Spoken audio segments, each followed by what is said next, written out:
दोस्तों आज के वीडियो में देखेंगे लाभ हानि प्रॉफिट लॉस कितना जरूरी है सीखना आप सभी जानते हैं। तो पूरा वीडियो देखिएगा। चलिए स्टार्ट करते हैं। पहला प्रश्न है, लागत मूल्य और विक्रय मूल्य का अनुपात 7:8 है, मुनाफे का प्रतिशत क्या होगा। देखिए, लागत मूल्य का मतलब होता है क्रय मूल्य। क्रय मूल्य मतलब कॉस्ट प्राइस। सीपी मतलब कॉस्ट प्राइस मतलब लागत मूल्य, ठीक है। और कह रहा है विक्रय मूल्य। विक्रय मूल्य का मतलब सेलिंग प्राइस, ठीक है, सेलिंग प्राइस। इनका अनुपात दे रखा है 7:8। 7:8 दे रखा है, ठीक है। तो मुनाफे का प्रतिशत क्या होगा। देखिए, 7 रुपए की चीज को 8 रुपए में बेचा गया। भाई किसी चीज का मूल्य 7 रुपए है, उसे बेच रहे हैं 8 रुपए में, कितने का मुनाफा होगा। 1 रुपए का मुनाफा होगा। 7 की चीज को 8 में बेचेंगे, 1 का मुनाफा। कितने पर, हमेशा कॉस्ट प्राइस पर निकलता है, तो 7 पर निकलेगा। प्रतिशत में निकलेगा तो 100 से गुना करेंगे। हमेशा याद रखना, कोई भी चीज को प्रतिशत में निकालने के लिए 100 से गुना किया जाता है, ठीक है। बस प्रश्न खत्म हो गया। अब कुछ भी नहीं है, 7 से कटा लो। 100 को कितनी बार में कटेगा, 7 एकम 7, 3 बचेगा 30, 7 चौके 28 हो जाएगा। 2 बचेगा, 2 में जाएगा नहीं तो 2 ऊपर बट्टे में 7, 14.2/7% का उसको मुनाफा हो जाएगा। और ये आपको कहां दे रखा है, बी ऑप्शन में। ये आपके प्रश्न का बिल्कुल सही जवाब है। उम्मीद करूंगा कि सभी को प्रश्न अच्छे से समझ में आ गया। अब देखेंगे अगला प्रश्न। अगला प्रश्न है, लागत मूल्य और विक्रय मूल्य का अनुपात 24:31 है, मुनाफे का प्रतिशत क्या होगा। लागत मूल्य मतलब कॉस्ट प्राइस, पहले बता चुका हूं, ठीक है। विक्रय मूल्य मतलब सेलिंग प्राइस। इनका अनुपात दे रखा आपके पास 24:31 कर लेंगे। अभी अभी बिल्कुल ऐसा ही किया है। भाई 24 रुपए की चीज को आप 31 रुपए में बेचेंगे, कितने का मुनाफा होगा, 7 रुपए का। और मुनाफा हो चाहे नुकसान हो, किस पर निकलता है, कॉस्ट प्राइस पर। कॉस्ट प्राइस आपका 24 है। प्रतिशत के लिए 100 से गुना कर देना है, ठीक है। कटा लो भाई। 4 से कटेगा 6 बार में, 4 से कटेगा 25 बार में, ठीक है। अब 25 का और 7 का गुना कर दो, 175 हो जाएगा। और बटे में ये 6 आ जाएगा। अब 6 से कटा दो भाई, 6 से कटाएंगे, 6 दूने का 12 बचे कटेगा। 17 में से 12 कट गया, कितना बचेगा, 5। 5 में 5 लगा दो, 55, ठीक है। 6×54 होता है भाई। 55 में से 54 तक कट गया तो 1 बचा, 1 में जाएगा नहीं तो बट्टे में 6। 29.1/6% आपका सही आंसर हो जाएगा। 29.1/6%। उम्मीद करूंगा सभी को आसानी से समझ में आ गया। अब देखेंगे अगला प्रश्न। अगला प्रश्न है, लागत मूल्य और विक्रय मूल्य का अनुपात 11:8 है, हानि का प्रतिशत क्या होगा। लागत मूल्य मतलब कॉस्ट प्राइस, विक्रय मूल्य मतलब सेलिंग प्राइस, ठीक है। लागत मूल्य और विक्रय मूल्य का अनुपात कितना भाई, 11:8। पूछ रहा है हानि का प्रतिशत क्या होगा।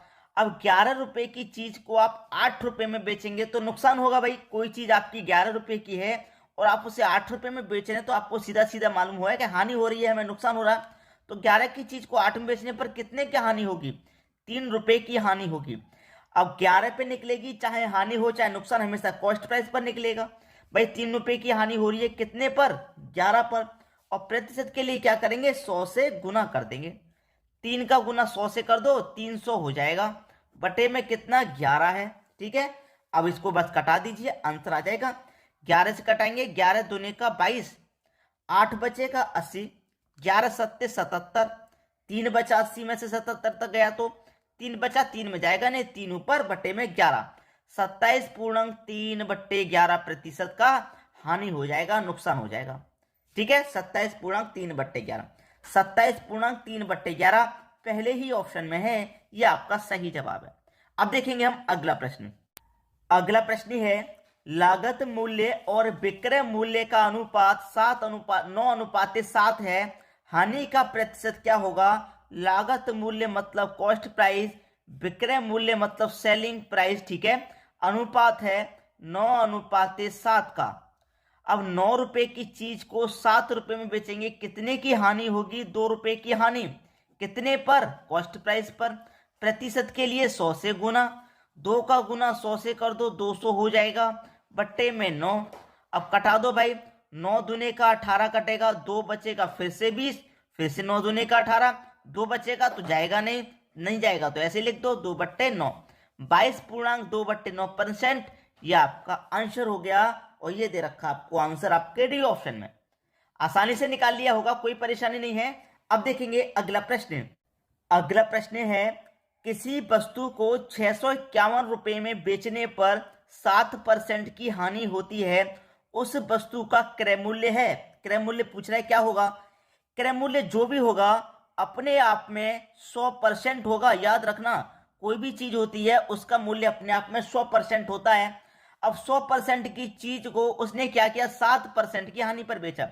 भाई किसी वस्तु को उसने 651 रुपए में बेचा तो उसे क्या हुआ, 7% की हानि हुई। इसका मतलब उसने 7% की हानि पर बेचा। 7% की हानि हो रही है तो 7% की, इसका मतलब उसे हानि पर बेचा। अब 100% की चीज को 7% की हानि पर बेचा तो इसका मतलब उसने कितने बेचा, 93% में बेचा।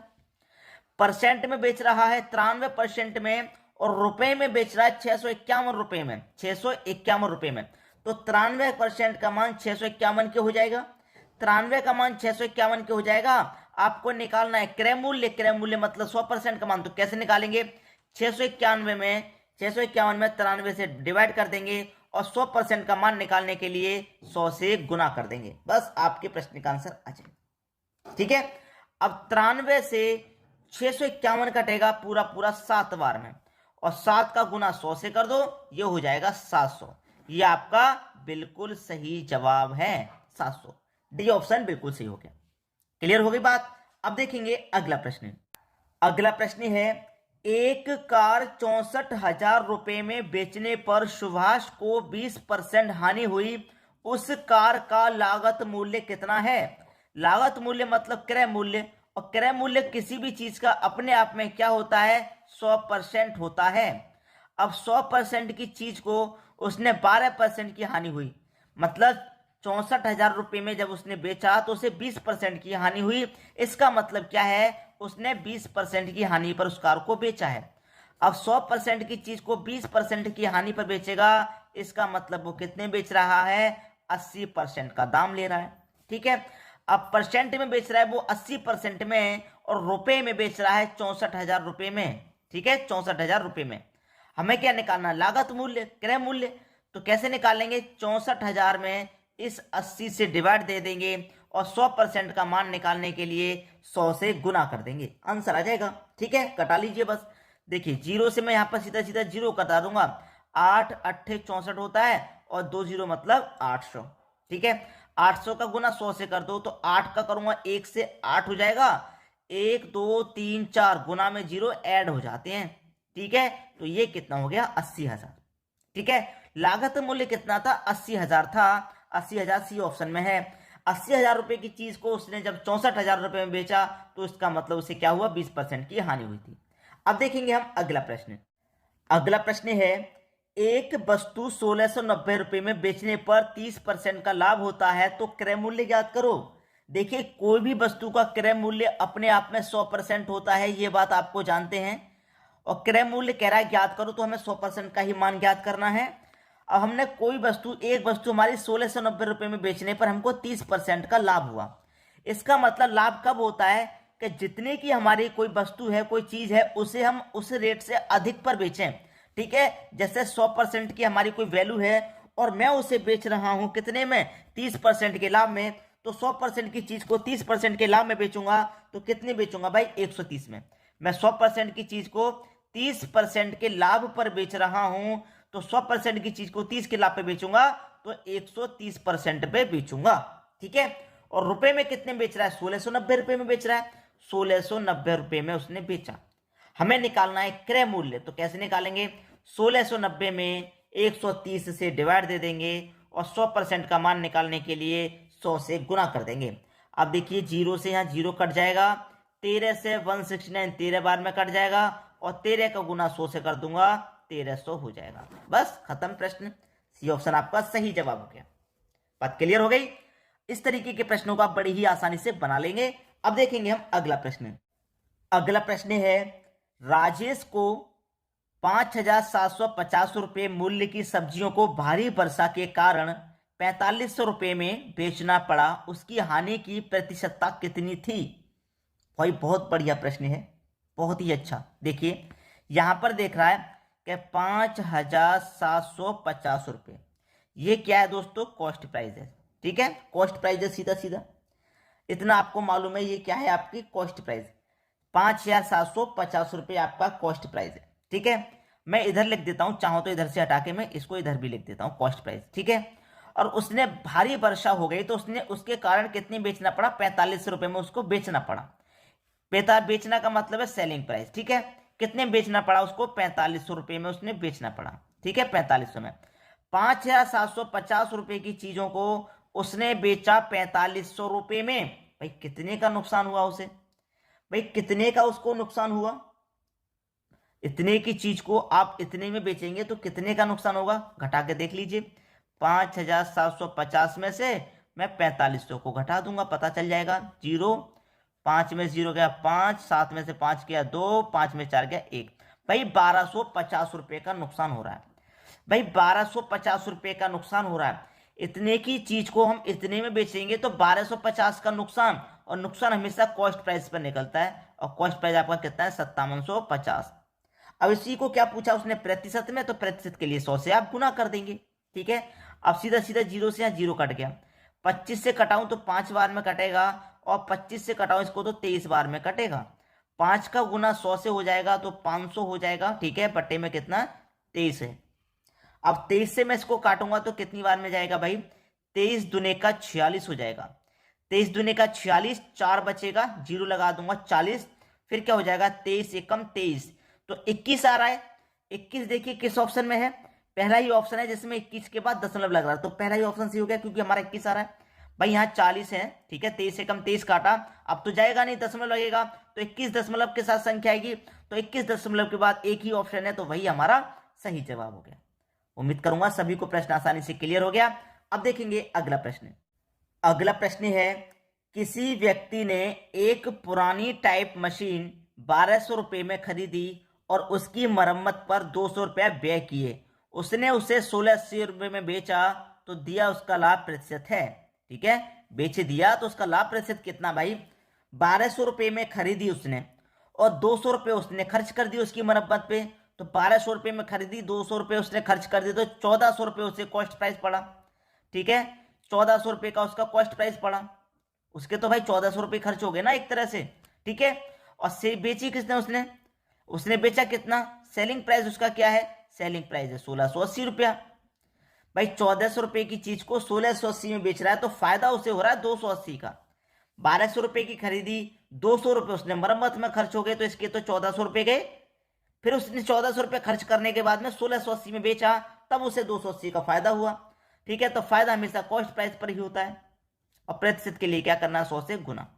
ठीक है, अब सीधे सीधे 2 जीरो से आपके यहाँ 2 जीरो कट जाएंगे, 14 दूने का 28 कट जाएगा, और एक 0 मतलब 20, तो 20% का उसको लाभ होगा। कितने का? 20% का। पहला ऑप्शन सही हो गया। अब देखेंगे अगला प्रश्न। अगला प्रश्न है, यदि कोई वस्तु ₹178 में 11% की हानि पर बेची गई है, तो 11% का लाभ प्राप्त करने के लिए उसका विक्रय मूल्य क्या होना चाहिए? विक्रय मूल्य क्या होना चाहिए? देखिए, कोई भी वस्तु हो उसकी कीमत अपने आप में 100% होती है, ये बात आप जानते हैं। कितनी? 100%।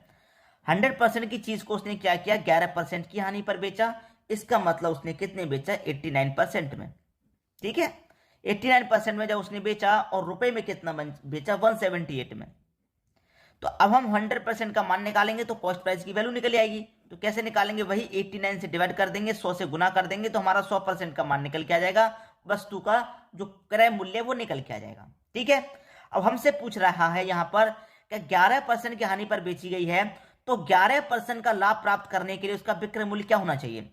अब ये जो वैल्यू है मेरी, मैं से जो कैलकुलेट करूंगा 100% का मान निकल के आ जाएगा, मेरा क्रय मूल्य निकल के आ जाएगा। लेकिन क्रय मूल्य निकलने के बाद फिर हमें क्या करना? उस पर 11% का लाभ पर बेचना, उस वस्तु को 11% के लाभ पर। तो हम उसे 11% के लाभ पर यहीं पर बेच देते हैं ना। लाभ की बात है तो 100 में 11 जोड़ के लिखेंगे, 111 बटे में 100। यहीं पर हम उसे क्या करते हैं? 11% के लाभ पर यहीं पर बेच दे रहे हैं, यहीं पर विक्रय मूल्य निकाल लेते हैं उसका। ठीक है, तो कटा लीजिए, 100 से सीधा सीधा 100 कट गया, यहाँ पर 89 से 178 दो बार में कट गया, और 2 से 11 डिवाइड करूंगा, मल्टीप्लाई करूंगा 111 का 2 में, तो ये हो जाएगा 222। ये आपका सही जवाब है। ठीक है भाई, विक्रय मूल्य क्या होना चाहिए? 222 रुपये उसका विक्रय मूल्य होना चाहिए, और 222 रुपये विक्रय मूल्य होगा तो 11% का लाभ हो जाएगा, 222। डी ऑप्शन बिल्कुल सही। अब देखेंगे अगला प्रश्न। अगला प्रश्न है, यदि 150 रुपये में 300 रुपये तक की कीमत के बीच खरीदी गई पुस्तकें 250 रुपये से 350 रुपये के बीच की कीमत पर बेची जाएं, तो अधिकतम संभावित लाभ क्या है जो 15 पुस्तक बेचने से मिलेगा? अधिकतम संभावित लाभ, ठीक है, संभावित ही है भाई, 250 से लेके 350 के बीच में बेच रहे हैं हम। 250 के बाद हो सकता है 260 में बेच दे, 270 में भी, 300 में भी, 340 में भी, 250 से अधिक और 350 के बीच में, ठीक है, इतने के तो बेच रहा है। अब यहां पर क्या होता है इन प्रश्नों में कि यदि 150 रुपये में 300 रुपये तक की कीमत के बीच खरीदी गई पुस्तकें 150 रुपये से लेकर 300 रुपये तक के बीच में खरीदी गई हैं, कितने से? 150 रुपये से लेकर 300 रुपये तक की खरीदी है ये हमारी, ठीक है, ये हमारी खरीद है, ठीक है, ये हमारी खरीद है। और फिर बेचने का जो मूल्य हमारा क्या है? 250 से लेकर 350 तक, 250 से लेकर के 350 तक हमारा ये बेची गई कीमत है, ठीक है, बेची गई कीमत है। तो पूछ रहा है कीमत पर बेची जाए तो अधिकतम संभावित लाभ क्या है जो 15 पुस्तक बेचने से मिलेगा? अधिकतम संभावित लाभ, तो जो सबसे कम वाली वैल्यू है यहां पर वो ले लो 150, और जो सबसे अधिक है बेचने वाली वो ले लो 350, ठीक है, ले लिया। दोनों का अंतर कर लो, दोनों का अंतर करेंगे तो 200 आ जाएगा, मतलब एक पुस्तक का 200 रुपये फायदा हो रहा है हमारा। एक पुस्तक पर जब 200 रुपये तो बेच रहा है वो 15 पुस्तक से मिलेगा लाभ। एक पे 200 मिल रहा है तो 15 पे कितना मिलेगा भाई? 15 पे मिलेगा 15 दूने का 30, 15 दूने का 30 और ये 2 जीरो मतलब 3000। 15 पुस्तक पर कितना लाभ मिलेगा भाई? 3000 का लाभ मिलेगा। आंसर आ गया, ठीक है, डी ऑप्शन बिल्कुल सही। उम्मीद करूंगा सभी को प्रश्न आसानी से समझ में आ गया, किसी को भी प्रश्न में कोई समस्या नहीं होगी। ठीक है दोस्तों, वीडियो देखने के लिए आपका बहुत बहुत धन्यवाद।